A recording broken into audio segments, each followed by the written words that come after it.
Rumours are that they don't really live much together in the Montecito mansion. He lives somewhere down the road with somebody else. He's been taken hostage by her, kidnapped, if you like.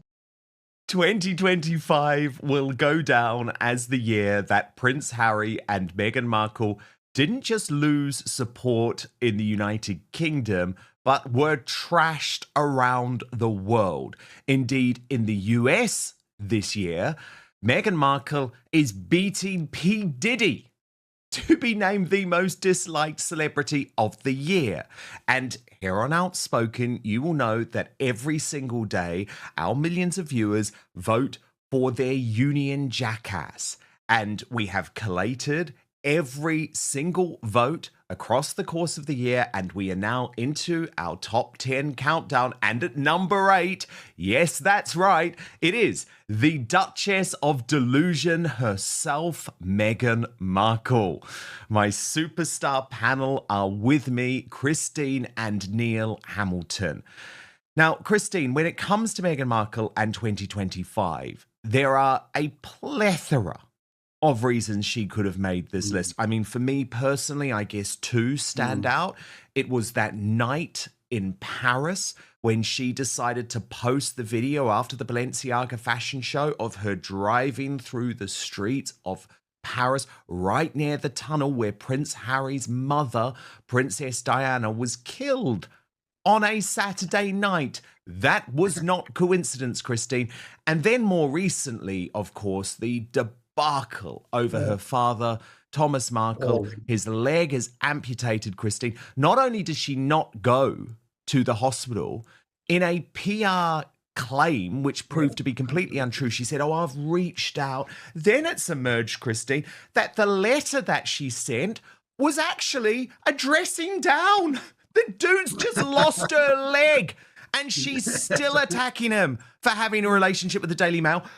Despite the fact, Christine, she has relationships with lots of journalists, including, by the way, Brian E. Gordon, a columnist at the Daily Mail itself. But she's also sold her story to the highest bidder for Netflix, for Spotify, for Lemonada. The list goes on. Christine, does Meghan Markle deserve to be in the top 10 union jackasses in the world for 2025? And if so, why? Absolutely, and she should be higher up, frankly. I can see somebody who's coming up shortly who I would swap her for. No, I mean, I think she's one of the most despicable women, people, frankly, on the planet. I mean, her behaviour has been appalling right from the moment. When she first stepped onto the stage, we gave her the benefit of the doubt. We welcomed her. I welcomed her. I thought, fine, okay, we've all got to get with it. We've got to have some more colour in the royal family, etc. She was given the benefit of all the possible doubts in the world, and she has thrown away all that goodwill by her attitude, by her behaviour towards her father, her behaviour towards the king. Do you know, I mean, the idea that Harry has never been to see his father-in-law is astonishing, completely astonishing, and that they have never taken their children. They claim, oh, we can't because it would be a media circus.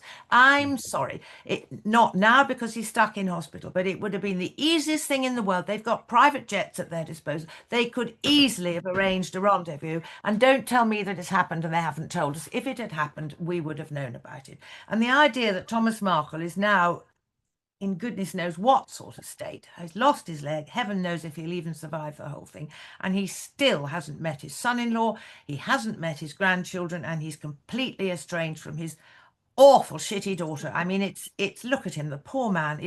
He has done nothing to deserve the treatment that she metes out to him. Okay, he made a bit of a mistake. If you're not used to dealing with the media, it's very easy to be tripped up.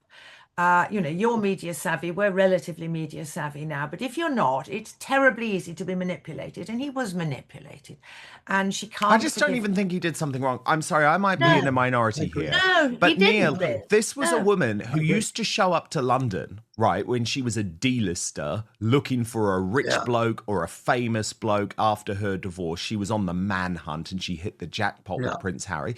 And she used to call the paparazzi everywhere that she was going. So what on earth did Thomas Markle do wrong? He's a Hollywood guy. He's a film guy. You know what they're like in Los Angeles. Everyone's calling the paps all the time. He's like, I'm being pictured in all of these unflattering shots. I want a slice of the pie. Sorry, to this day, I don't even think he did something wrong. I really No, don't. no. He wasn't I attacking totally- his daughter. He wasn't attacking No. his son-in-law. No, He was trying to get pictures of himself out there. And I think Meghan used it, Neil, because deep down, she was embarrassed about her father. Her father didn't fit the narrative, did he? He was a white guy. And she didn't want that, did she? Yeah. Because the whole narrative at that time was about a black woman marrying into the British royal family. So it suited her purposes to have Doria Raglan there.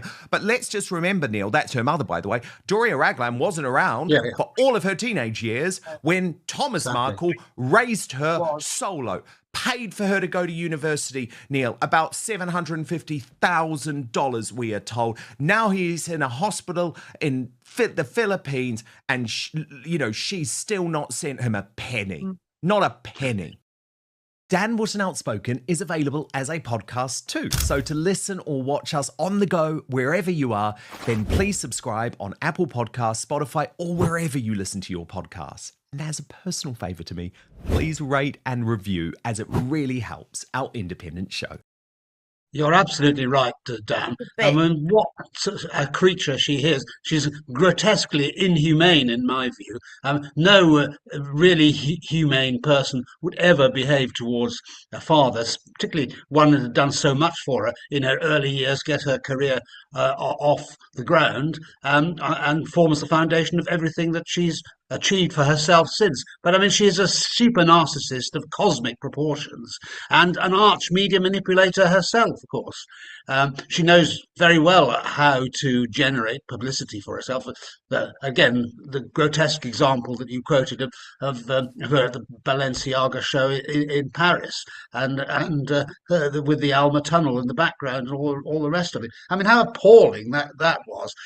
You think of the hurt that she's prepared to cause close members of her own family just in order to feed her personal frenzy for publicity and wanting greater acceptance, which she can then monetize, because that's ultimately what it's all about as well. Of course, she's a publicity junkie herself, but basically it's the money that she really wants. And she's been enormously successful on the back of zero talent, in my view. Why Netflix are prepared to pay huge sums of money to have her as opposed to go, God knows. No, they're not anymore.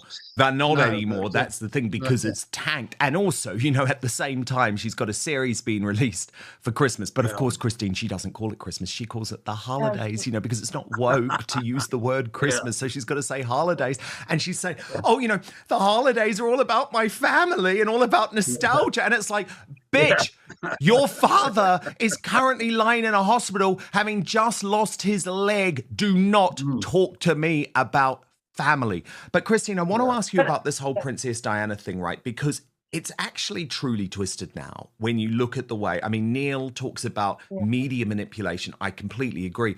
But it's also been emotional manipulation of Prince Harry. Remember, this is a woman who wore Princess Diana's perfume on the early dates with Prince Harry, but pretended to know nothing about her, even though that she had read Andrew Morton's book. I'm about the same age as Meghan Markle.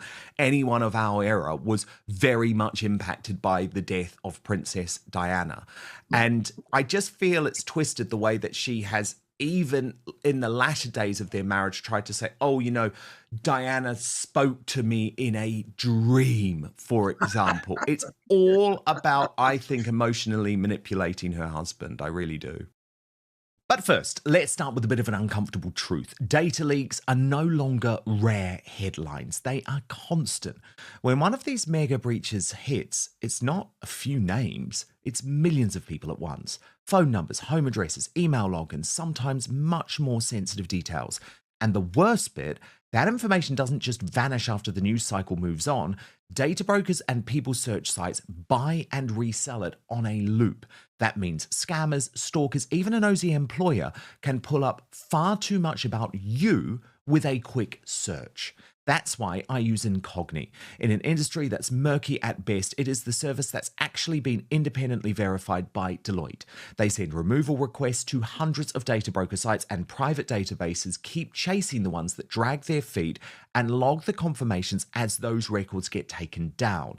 Here's how straightforward it is. You create your account and share just enough info for them to track down your exposed profiles. You give Incogni one-time permission to act on your behalf. They launch the takedown request and keep following up so your data doesn't quietly reappear.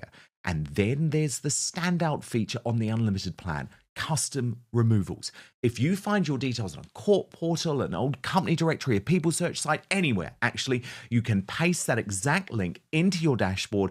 Incogni's privacy specialists take it from there, even beyond the automated list of sites. Unlimited links handled by real humans who know what they're doing. It's low effort for you. It actually works and it gives you genuine peace of mind. It's very simple. They can't target you if they can't find you. So don't sit around waiting for the next big breach. Go to incogni.com/outspoken now and get 60% off an annual plan. That's incogni.com/outspoken. Protect yourself, your loved ones, and your future. But now back to the show. No, I mean, you're right. I mean, the photographs that are rolling at the moment, I mean, they are a stark reminder of how she tries to model herself on Diana. Constantly. Look, I'm as beautiful, I'm as lovely, I want to be the people's princess just like she was. I mean, it's hideous. But I think going back to what you said earlier, I think you're 100% right. She is embarrassed about her father. She is embarrassed because he relatively humble background. He was living in relatively humble circumstances when she hit the jackpot and hit the media, and she just didn't want him to be shown. People would have warmed, and they have warmed to Thomas Markle. She is so wrong. What they hate is her manipulation and her steely determination that it's all about me, me, me. Look at these pictures that are rolling. It's astonishing. I know she watches Diana and she plans her outfit. I mean, because one or two or even three or four, you could put it down to a coincidence, right? But there's no coincidence when you actually look at the plethora of outfits there. Yeah. And the idea that she thinks that we're interested in how she makes jam and biscuits. I mean, I haven't watched those videos. Which she doesn't do, of course. Oh, yeah. And by the way, you can't even call it jam because there's not enough sugar content. It's a spread. It's a fruit spread. Oh, it's a spread. Because it's so runny and awful. But you can't get away without seeing some of it because it pops up on news items and things, and it is so sickly ghastly. She's totally self-delusional. How she possibly thinks that people are taken in by her. I think she's a hideous woman, absolutely hideous. And I'm not talking about physically. She's hideous inside. She's hideous in here. Yeah, well, I mean, one of her biggest crimes, in my view, is her ruination of Prince Harry himself, because when he was younger and before he met her, he was one of the most popular members of the royal family. Well, he was. There were polls, and it's actually astonishing when you think about how unpopular he is today. But Prince Harry was the only bloke who, for a regular period of time, according to YouGov, was actually more popular than the late Queen Elizabeth II. And look, let's move on because this is connected. At number 7 in our countdown of the Union Jackasses of 2025, as chosen by outspoken viewers, it is Prince Harry. So, Christine Hamilton, do you agree with what Neil is saying about what's happened to the delusional Duke?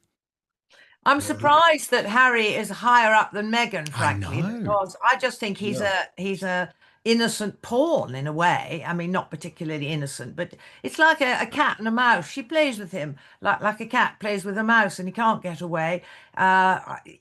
He's thick, isn't he? I mean, he really is. Look at him, honestly. He's been captivated by her. I mean, I'm sure, she's ostensibly a attractive woman, if you like that sort of thing.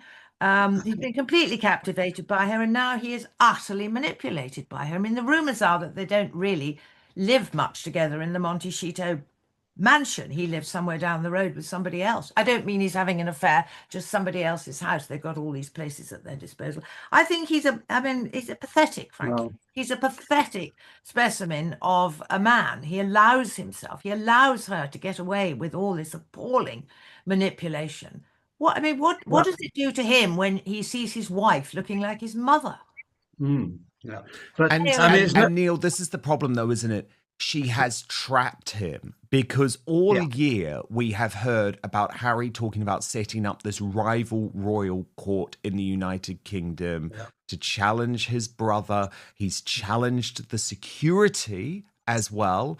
And it looks like he is actually going to get it, which I think is very disturbing. But I'm sorry, Neil, if you were happy, as they claim to be, in Montecito, he wouldn't be wanting to come back here. It is the surest sign that this is a miserable marriage. He cannot stand his time in Montecito. I mean, I've reported this now for over a year, but he's trapped. He's trapped because he lost everything. He can't admit that he was wrong. So what he's going to do is spend increasing amounts of time in the United Kingdom away from Meghan, knowing full well that regardless of what the spin is, Neil, that woman don't want to be here. Okay, because she's not stupid. She knows she is despised here. There was that moment outside St. Paul's Cathedral. Do you remember this? During the late Queen's Platinum Jubilee, where she was booed. And that was it. That was it. Yeah. This is not a woman who is going to be spending time in the United Kingdom. Prince Harry is. That's not a sign of a happy marriage. I'm sorry. It's a deeply unhappy marriage. But she has trapped him, Neil. Absolutely, and no wonder Buckingham Palace staff used to call him the hostage, because that's exactly what's happened to him. He's been taken hostage by her, kidnapped, if you like, and it is a pathetic spectacle. I know he's just besotted with God knows why. And personally, I prefer a woman with a bit of flesh on the bones, like Christine. But not that much flesh, thank you very much, Neil. But I know this is all a matter of taste, but there you go. But no, I think you're absolutely right that she has no interest whatsoever in being in cold, rainy Britain, where Hollywood glitz is not available to her at every opportunity. She's never been interested in anything else other than the glitzy world of LA and Hollywood, and she has dragged Harry along in her slipstream, using him and his contacts and the publicity that can be generated from it to benefit her own career, if you can call it a career. I mean, that's what's going to happen. I feel sorry for him in a way. I mean, it's difficult to feel sorry for him the way he's behaved in recent years. But if you think of it as a case of kind of diminished responsibility, where he's being manipulated by this Cruella de Vil creature that he's shacked up with, then I suppose you can feel a bit sorry for him. But if he were able to reconnect with his old family, then I think that would be a very good thing for him. She's the one that stands in the way of all of this, and she'll never let him go so long as he can be of use to her career. Do you remember, Dan, when they first planned to go off to LA, etc.? We, the press, the general public, all said, "Oh gosh, he's gonna miss British life. He's going to miss the royal family. He's going to miss his service life. He's going to miss all his service pals. You know, he was in Afghanistan. He's going to miss ABC. He's going to miss rainy Britain. I mean, you know." And I think Neil's absolutely right. He does. I think he would love to come back, but she is just so. I mean, he isn't welcome by a large proportion of the British public, and I include myself. I don't want to see him back on British soil. He can jolly well stew in America for the rest of my life. Come back when I'm dead, frankly. But she would get a very hostile reception. She wouldn't be able to go out in public that much without bodyguard. No wonder he's worried about their security when they come over here. No, I think it is very sad. I used to feel sorry for him. I don't anymore. I mean, the man's an utter wimp. He's a complete and utter wimp. I don't feel sorry for him at all. Dragged away from the things he loved, you know. And there's no excuse for the way that he treated his family. There really isn't. No. And especially the late Queen Elizabeth II, especially the late